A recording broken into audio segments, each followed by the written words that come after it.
What up and welcome back to the channel. Today we're going to be ranking all of Low-Key's solo albums, not including Jack Yo Beats, Candy Corn and cover songs, or the release projects. But let's get started with the Follow Me EP, dropped in 2006, I believe. This is one of the first projects that I heard from Low-Key. This is just that grimy, raw, underground, horrorcore, wicked shit. Really kind of like that old school horrorcore.com forums essence with this EP. I've had people ask me if I got the name Beneath the Dirt from the title track on here because he does say, you know, do you want to go down beneath the dirt? And while the answer is no, I would have to say Low-Key is definitely an inspiration. But that all aside, I'll have to put this B tier solid project just a little too short, I think, and amongst his other catalog. I put it B tier. Up next, we got The House, the very first House. Excellent themed project from Low-Key. Love the storytelling on here. Each song is about a different part within the house. You got the attic, the basement, and whatnot. To me, this is a horrorcore classic. I'm going to have to put this A tier. I think Jack Yo Beats, the first one, was the first thing I ever heard from Low-Key, and then The House was the second thing I ever heard, and when it was like, yo, this is dope. Love it. The House, definitely A tier, in my opinion. Up next, the first full-length solo album from Low-Key, Solo. This was kind of a departure from Follow Me and The House. This is more like in a hip-hop, pure hip-hop kind of direction. There's still a little wicked shit sprinkled in on this album, and this was the first album to drop after I found out about Low-Key. And there are dope songs on here like Grimy, We Don't Give a Fuck. I really love One Truth on this project, but amongst his discography, I'm gonna have to put it C tier. It's one I go back to every once in a while, but not super often. Up next, we got The House Part 2, the sequel. This was a return to the wicked shit. This one I kind of slept on at the time it dropped, and I didn't really get into it years later. But even then, getting into it, it didn't really live up to the first part, the first House for me. Still a dope EP, but it's not one I go to very often. I'm going to put this one C tier as well, but below Solo. Up next, we got Chamiliatic. This was originally, if I remember correctly, going to be his last album. I remember there was like this whole thing that he was going to retire around this time, and Chamiliatic was going to be the last thing.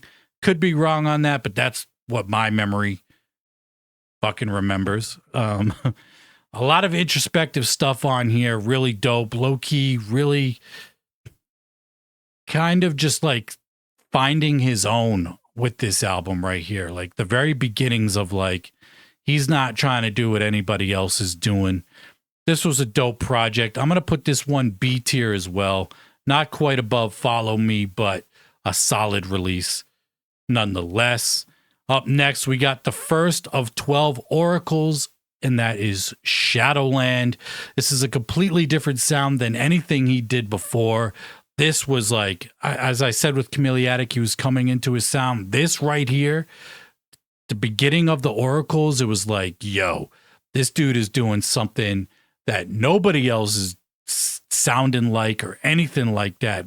To me, Shadowland was like elevating his game to the next level. Definitely got wicked shit on here. Tracks like Marching in the Dark, I love the hook on there. Lost, Deviltree.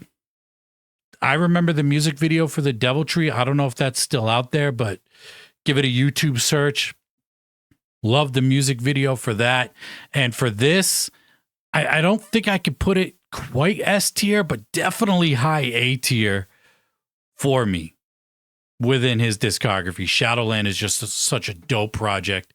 It definitely gets revisited quite often.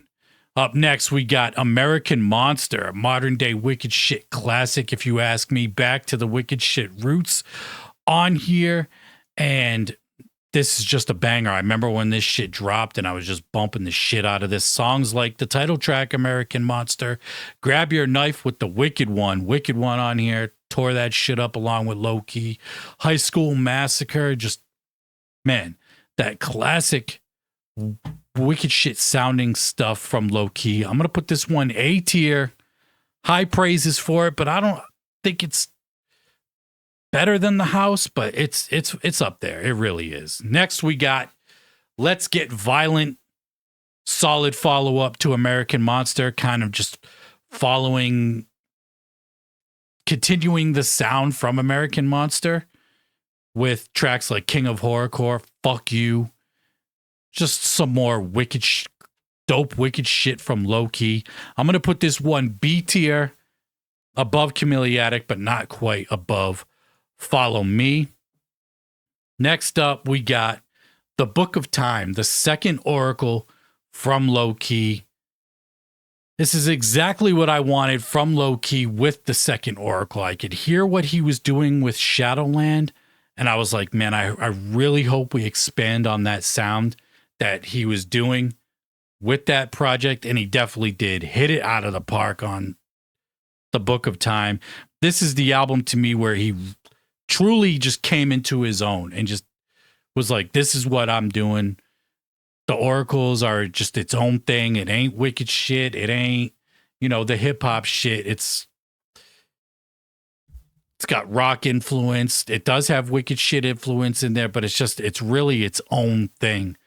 I love this album. Songs like Bleed featuring Rapture, Beneath the Stone, My Dark Empire, one of my all-time favorite songs. Risen, Forever. Forever is just one of those epic songs. It's a longer song, great way to end the album. My all-time favorite Low Key album right there. The Book of Time, it's that number one spot. It's been hard to knock it.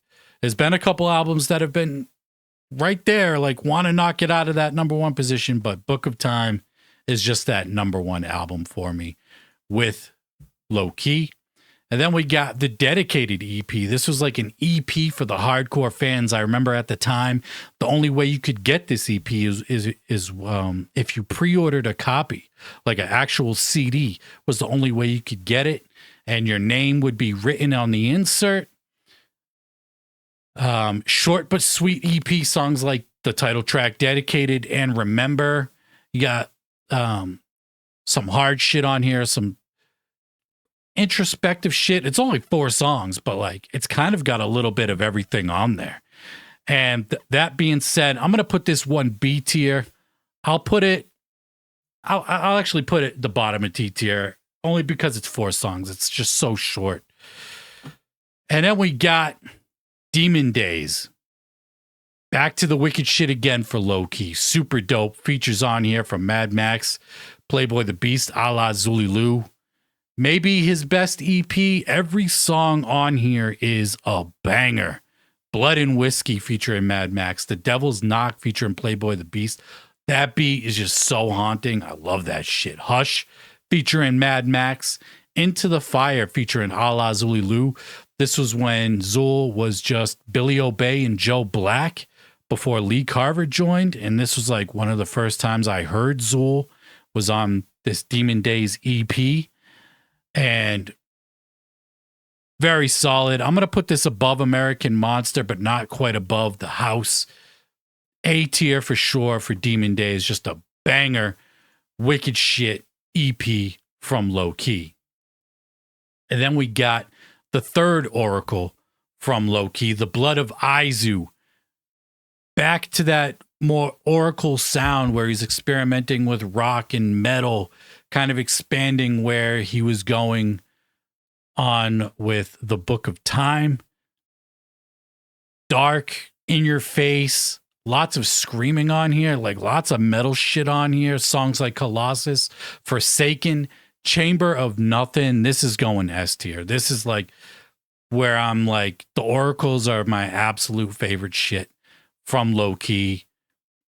Love it. The artwork that he does for all the oracles as well, like the artwork, like really just like brings it all in together with the music for me.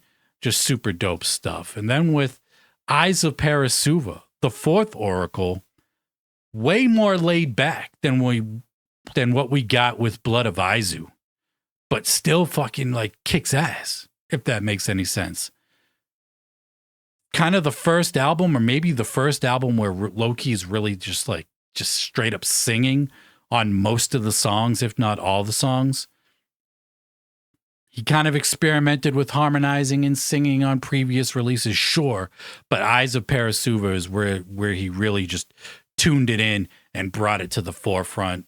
Songs like Burn It Black, Tomb of the Scarab, which is my favorite song, Hole in the Sky, close from my favorite song. Just excellent, excellent album from Low Key. This is one definitely S tier, and one that when it first dropped, I thought was my favorite Low Key. Like, it definitely competes with Book of Time. It's that good. It's just such a dope album from Low Key. Next up, we got Metanoia. Metanoia is a fantastic rock EP. I'll call it an EP. It kind of borders on an EP and an album, heavily influenced by 90s rock and alternative nu metal kind of sounds. My album of the year for 2021 as well. I love this album so much. Every single song on this project is just so dope. And that being said, my second favorite album from Low Key, songs like Reckoning, Fade, love Fade, Judge Not, Demon Inside with Bad Luck. Demon Inside is probably my favorite song on there. Man, I didn't know Bad Luck could do that, what he did on that song. I didn't know Low Key could do what he did on that song. Great way to end Metanoia, and one of my all-time favorite songs from Low Key. Next up, we got Portraits of Horror.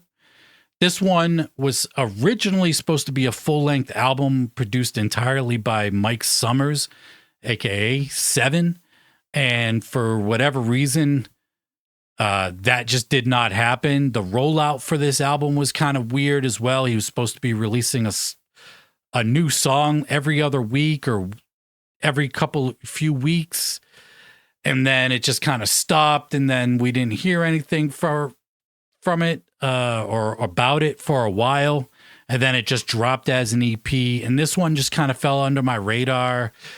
It's cool, but like, I don't know. I think the rollout, like everything with it, it's that wicked shit like The House, Demon Days, American Monster. He was really trying to go for that with a full length, but it just, I don't know. For me, it just kind of fell under the radar for me. I got to put a D tier because I don't think I've listened to it since it first dropped. And then we got the Love EP, which dropped earlier this year. The opening track is like a happy sounding type song, and you think you're in for a happy, joyous time. But then the rest of the EP, fuck the second song, every song after that, second song and beyond, is like back to The House, back to Demon Days, American Monster, Let's Get Violent type style. It's good. It got a few replays for me, but I haven't gone back to it since probably, I don't know, the week after it dropped. For that, I'm going to put it C tier. I'll put it high C tier, but I just haven't gone back to it since it's dropped. And now we got his new album, The Feeding of Neculai, which just dropped last week. And if you're a member of his Patreon, The Circle, it dropped even earlier than that. This is the follow-up to The Eyes of Parasuva, the fifth oracle. Great follow-up to The Eyes of Parasuva. Back in a more of a rock direction where we are incorporating sounds from Blood of Izu, Metanoia, and Eyes of Parasuva. I feel like he's like incorporating everything from those three projects into this one. No rapping on this album at all. It's all singing. And I prefer the rock and singing style Loki does more now than the rap stuff that he's done in the past and that he still does every once in a while. I just love the sound of the oracles. It's something, it sounds like nothing that anybody else is doing in the Wicked Underground, the horrorcore scene. It's kind of like, it's its own thing. I can't even describe the sound on it, but the Feeding of Neculai is an absolute banger.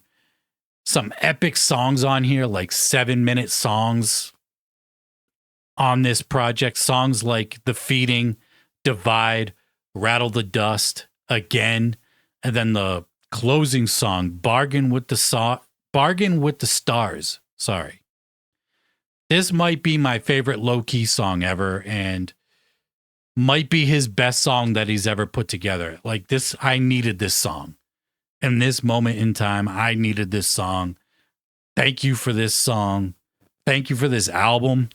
I think I got to put this album S tier. I don't know where it quite ranks up with everything else in the S tier with Izu, Parasuva, Metanoia, or Book of Time.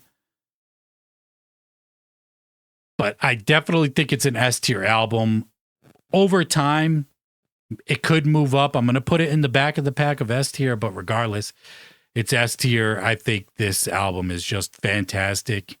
Worth the wait. Like, we had to wait a few years for this Oracle to drop. Again, the artwork is super dope. Ties in with the music and the themes and everything that he has going on within the album perfectly. And is just a fantastic album. S tier all day. And I want to thank y'all for tuning in. Until next time, we out. Peace.